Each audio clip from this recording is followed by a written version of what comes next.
Welcome to the next episode of Life's Journeys. I'm your host, James Devine, and this week we have New Zealander Emma Scott, a yoga instructor here to share her inspiring work that has helped rescue and rehabilitate Asian elephants. Thank you for joining us. Here's episode 2. Well, welcome everyone to another episode of Life's Journeys. I'm your host, James Devine, and today on the program I have yoga instructor Emma Scott from Mind, Body, Soul in Whangamata, New Zealand. We are coming to you live today, June 11th, 2026, and Emma has had over 25 years experience as a yoga instructor where she offers yin yoga and hatha flow yoga, massage, and different restorative therapies. She teaches online classes and has taught over 1,000 students. She's also a champion supporter of animal rights. Well, welcome, Emma, to Life's Journeys. Hi, James. Thanks for having me. Look forward to talking to you and sharing. Well, it's wonderful to have you here. And I was inspired. I only picked up the paper only a few days ago, the local paper here in Whangamata, and I was reading about your healing work in Thailand with Asian elephants at the Elephant Nature Park. Now, I've learned that Lek Chailert, I hope I'm saying her name correctly, is the founder of the Elephant Nature Park in Thailand. She founded it in 1996, and as I understand it, she was awarded the Hero of the Planet Award in 2001 for amazing work. Can you please share with the listeners how you got started in this important work and how the local community has gotten involved? Yeah, sure. So I guess it started for me in my much younger years. I'm 58 now, but as a young person, I would see elephants in captivity, and it just didn't sit right with me. I always felt there was something wrong with these majestic creatures performing for us, and I guess I just didn't understand what that meant. But years later, my husband and I went to Thailand, and one of the things that I decided I was going to experience was to see elephants. And in my naivety, or even perhaps in my ignorance, that I had thought that bathing an elephant was not contributing to, I wasn't riding an elephant, so therefore I was giving rather than taking something from it. But when I got there, I realized that it was everything I didn't want it to be. The experience for me was really upsetting. Even though I was that close with with this beautiful elephant, I did get into a bit of a heated moment where they have a hook that they use to guide the elephant, but it's not, not to guide the elephant. And I said I didn't want them to use that. So they didn't in the end. But that journey left me really wanting to explore more about what was going on with the Asian elephant and what I could do and how I could learn. So I researched and came up with Elephant Nature Park came up in one of the top 10 elephant sanctuaries in the world. And yes, Lek Chailert, she's a Thai national who started Elephant Nature Park, but she started out rescuing elephants herself after having grown up with elephants being used in forestry. So in 1989, it became illegal for elephants to be used in forestry, and that's when we saw a massive influx of elephants then being used for tourism. So I went to Elephant Nature Park still a little apprehensive about what that experience might be and whether it would still not be a great experience. But when I got there, it was everything I could have wished for and more. It is a wonderful experience where elephants are living as freely as they can within the confines of some sort of captivity. Well, Emma, And so what year was that? Sorry to interrupt you. What year was that again? No, that was for my 50th birthday. So as I said, I'm 59 this year. So whatever that equates back to was the year that I went. And so this will be my 6th visit, and COVID that is coming up, and COVID kind of put a stop to me going anywhere for a period of time. And And yeah, that, so through that, yeah, sorry, James. no, I was just going to say, and that's how the journey for you started was then. Yep, absolutely. Well, I learned from your website that helping these beautiful animals, and they are something special. I've never been up close to an elephant, but looking at the pictures and the video of Lek Chailert in comparison, amazing how big they are, but how docile and beautiful. And Mm. you have mentioned in your website something about Dharma in connection with this work. Can you please elaborate on that and um, how it fits into your yoga practice?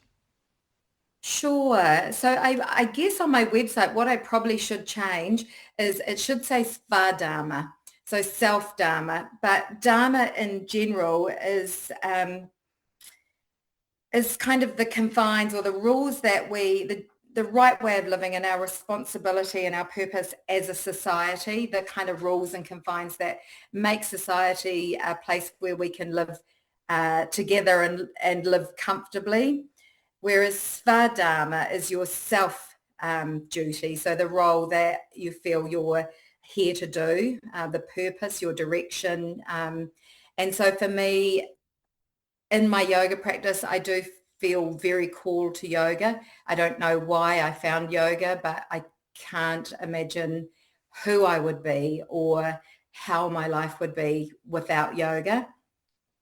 And then the yoga has definitely allowed me to share more about the work that I'm doing with the elephants. And the elephants truly do feel like my Svadharma. If I'm not thinking about how I can kind of raise money or what I can do to share that information about elephants and their plight, then everything just feels somewhat off center, and I feel like I'm not living in my truth, living the right direction for me. And it's not for everybody. Everybody's Svadharma is different. Whereas Dharma, I guess you could say Dharma is society's ethical and social laws that they do sustain how the universe and how we live. Well, So that's perfectly well said. And it reminds me of what I say to myself, what is my life path? Instead of a mm. career, I talk about life path. And so if we could just come back to that previous question, because it does relate to Dharma, how you're helping not just animals, but other people. So how have you helped the local community with your elephant work? Well, I'm helping myself in many ways by sharing because it's fulfilling something in me, but also people when I share the story. So I've raised money by sharing a documentary movie, which is about the rescue of Noi Na, and it's called Love and Bananas. And Noi Na is an elephant that was rescued um, and taken to Elephant Nature Park. And the documentary records and films that journey. So I've done that a couple of times as a fundraising event. And it's quite overwhelming for a lot of people, but there's some confronting footage in there, but it does end on it, and it shows kind of what we can do and how we can choose wisely about the way that we spend our tourist dollar. And a lot of people have come up to me afterwards and said, oh my gosh, I had no idea, when I rode an elephant in Thailand or when I went to somewhere and rode an elephant that goes on. So that I feel like, people probably, it is confronting often that they do feel somewhat challenged and guilty about the fact that they rode an elephant. But my philosophy is hopefully when we know better, we do better. And of course, often then people feel very comfortable contributing, sometimes financially, but also as I say to people, it's not just about your money, it's about your voice, it's about sharing to other people. I have taken people with me on the journey to Elephant Nature Park, which is people cannot come away from there somehow changed by the experience. Um, it's very, very heart-opening. And I've just put together this year, as I said, I leave shortly on the 8th of July for a retreat called Bhakti and Beings. And Bhakti is the practice of devotion and connecting to something greater through love and presence. And for me, that is one, sharing the yoga, and then sharing the Elephant Nature Park as well as part of a journey for people. Well, that is wonderful. I understand you are heading over back to Thailand in July. I'm going to touch on that in just a moment, but I thought I'd give a little shout out for the local community, the Oh, Longridge Country Estate and Moana House. These lovely people are knitting for the elephants. Can you tell us a little bit oh, about that? yeah, it's wonderful. One of the women, Susan, who came with me last year, works at Longridge. And so when she came back, she shared with, that was last year, probably last July as well, she shared with her community, and she had a talk with them about her experience at Elephant Nature Park. And they have a knitting group.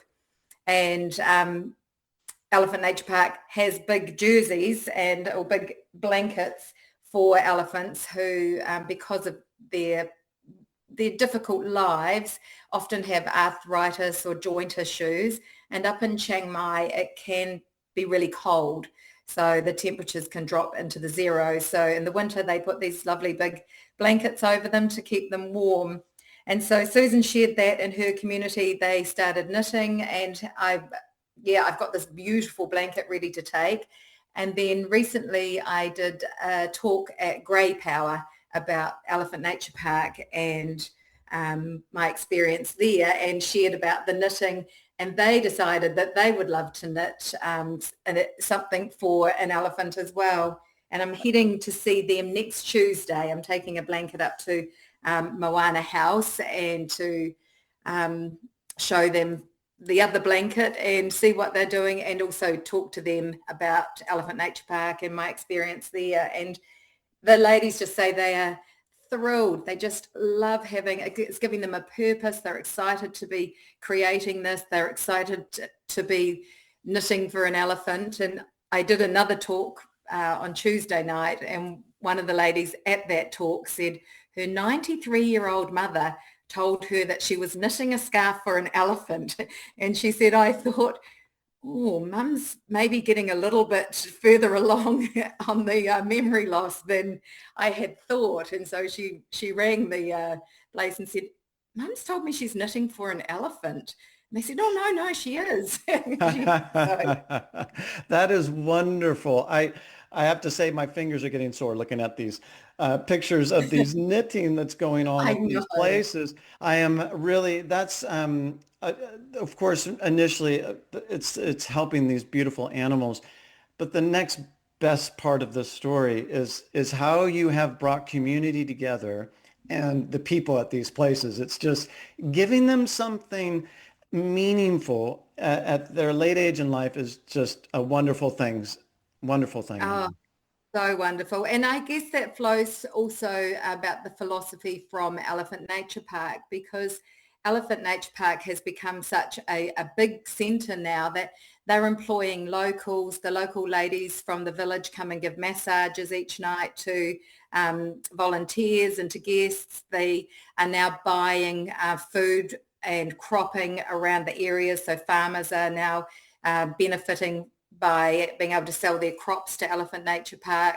They plant tea and coffee, and that helps the farmers to have a crop that they can profit from, and that's used in the park and sold outwardly. So I think it's such a giving place that you can't come away from there not feeling like you need to be supporting and giving back in all directions in life. Well, it's also what comes to mind too, and about that beautiful work you've just mentioned at Elephant Nature Park is the idea around tourism not just being about riding an elephant. Now, look, tourism is also about people getting involved in the community, I would think. I see that in the videos there on their website, Elephant Nature Park, and it just is changing the mindset about what is valued in tourism. Oh, absolutely. And recently, Lek she does work with the Thai government and in trying to help change views because I guess when I first went, I was very kind of, oh, we can't do this and we can't do this. And I can't believe that as a culture, they can treat animals like this. But last year, I got invited to go to Sri Lanka with a foundation called the Trunks Up Foundation. And the Trunks Up Foundation are a big contributor to financing Elephant Nature Park. And what I found in Sri Lanka, because we were going into villages, Sri Lanka doesn't have a huge riding tourism. Their elephants are a problem for the people because they can damage the crops so badly that what I realized is that, people's lives depend on the crop that they planted. And if a herd of elephant comes in and decimates that within hours, that their life is very difficult. So it did give me a new perspective on, these people, they don't have benefits or government support. They worked very hard and are relying on that to survive for the year. So I was really privileged to see a lot of the work that's being done to try and work with the human-elephant conflict that they have there. Sorry, I probably sidetracked a bit there and heading to Oh, Sri Lanka. not at all, not at all. I was just listening to what you're saying intently, and it's wonderful how other organizations are involved in supporting the elephants. However, yes, I can see how it could be a conflict if the elephants are doing very well, but it's just pushing humanity to be a little bit more creative in how we conserve the elephant population and keep them away from crops and things like that. So it's just working together. It's a beautiful thing. Emma, I just wanted to move on, if you don't mind, to the next question. And just back to your practice here in Whangamata, what I've learned is the rescue and rehabilitation of elephants, it's therapy, as we are discussing here, for humans and animals, which leads to the final question about one of the therapies that you offer, which is Bowen therapy. Could you share with the listeners how this kind of practice is not only therapy for humans, but animals as well? Sure. Yeah, Bowen therapy. So I originally studied Bowen therapy. Gosh, I'm trying to think back, 1996, 7, 8, about 1998, I started studying with a woman who was running a diploma on natural animal therapies. And part of that training, I was offered the opportunity to learn canine and equine Bowen therapy. And Bowen therapy is a myofascial release technique. So fascia wraps around our tissues underneath our skin. It holds us together. They often refer to it as the endless web. So it supports the body. It's one sheet throughout the body. But when we have an issue or an injury, the fascia can start to stick down on the underlying muscles, which limits the movement. And as the less we move it, the more it sticks down. So the movement that we make in Bowen therapy is to release fascial adhesions that are limiting movement and flow in the body. It's also said that many of the moves correlate with a lot of acupressure points. And so, yeah, I used to just do that for horses and dogs, and that was all I did. But part of the training was, with horses particularly, was that when a horse has got an issue, often it's the rider that creates the issue, that their patterning in their body loads weight or a pressure into an area that creates the problem. So we had to learn human Bowen therapy as well as equine and canine to be able to complete the course. So that led me down the work that I do with people as well. But it would not be uncommon, especially when I lived in a different area, for people to come for a Bowen treatment themselves and maybe have 2 or 3 little dogs sitting under the table waiting for their treatment afterwards. That is so adorable. And I just saw that on your website, and I just thought, I have to ask her about that. I think it's beautiful how a human, I just don't know a lot about veterinarian work, but I think it's beautiful how a human can help a dog to heal. That's wonderful. Wonderful. So Emma, I just wanted to, before we finish today, just give you an opportunity to let the listeners know how they can get in touch with you. Sure. They're welcome to contact me via my website, so www.emmascott.co.nz. They can email me on hello@emmascott.co.nz. I have a YouTube channel called @Mind Body Soul Yoga, Emma Scott. And of course my classes here. My Wednesday class that I do in Whangamatara at 9:15 is a yin yoga class, and all the profit that I make from that class goes towards Elephant Nature Park. And then my retreats, if anyone was interested in joining or knowing more about retreats and wanted to come as a volunteer and experience that very life-changing experience, then more than welcome to touch base with me. So probably I would say emailing, and then my phone number. I'm happy to chat, message off Facebook, of course, Emma Scott on Facebook. Fantastic. Well, wonderful. And thank you, Emma, again for being a guest on Life's Journeys and sharing your inspiring work with us. It's truly been a pleasure. Oh, thank you so much for having me, James. I love to share and get the word out there. Absolutely, will do. Thanks again. Well, thank you everyone for joining us. I hope you enjoyed this experience as much as I have. Please support Life's Journeys by clicking the like button below if you're on the YouTube channel, or post a comment and share the link on your social media. It always helps to bring listeners to the program. Tune in next week for another episode of Inspiring Transformation. Until then, take care.